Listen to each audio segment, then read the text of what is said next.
Hello, Luke Jones here, and I am in mid-Wales, and we are exploring with my little explorer partner here, Austin Jones. We're exploring this little Welsh mining community, and this is a great example of an old miner's home.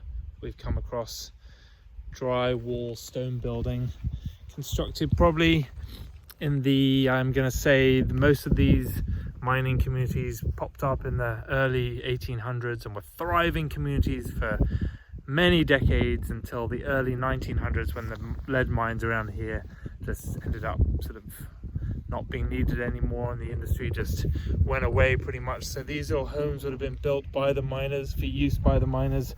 And Austin here has got a great example of, what's this, bud? Quartz.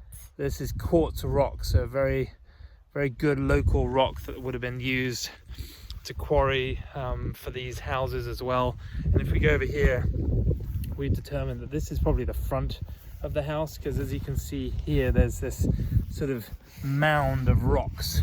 So Austin discovered that this mound of rocks is kind of quite common outside of a lot of these cottages, and I think it's pretty clear that it would have served as some kind of buttress from the winds, because these winds are pretty fierce up here in the Welsh valleys. So we figured out that this would be sheltering the wind from the front door, and front door probably over here, come in into this little place.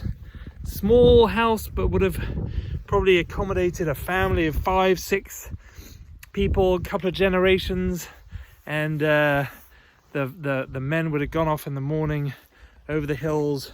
Over there you can see that hill in the distance, that's called Glog over there, and they would have walked over the hills of Glog down to the lead mines on the other side, left really early in the morning with candlelight, gone over the hilltops, and left the wife and the grandmother here to cook and look after the small holding and look after the sheep and take care of the family. And we figured out that along this wall here is probably where the fireplace was. You can just make out the top of the flue here.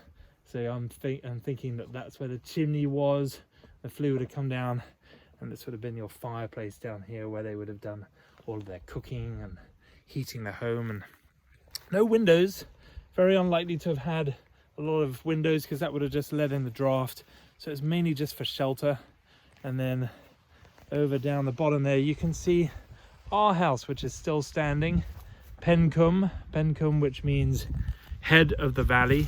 And so Granny's having a fire. Granny's lit a fire, so it'll be nice to, when we get back in, we can go and enjoy a fire. So that house is still standing, would have been built by our distant relatives. We figured out, didn't we, Austin, that it would have been your great grandparents who would have built the house in the early 1800s, and then that would have been 2 generations, 3 generations of Joneses in that home, until finally in the mid 1960s, 1965, Auntie Pego passed away and decided to leave the family home to my grandfather. And so now we've enjoyed that home as our holiday home for the last 3 generations. And now the 4th generation, Mr. Austin Jones, gets to explore his amazing Welsh lineage. So anyway, that's the end of our little tour of this old miner's cottage, and signing off. Have a great day.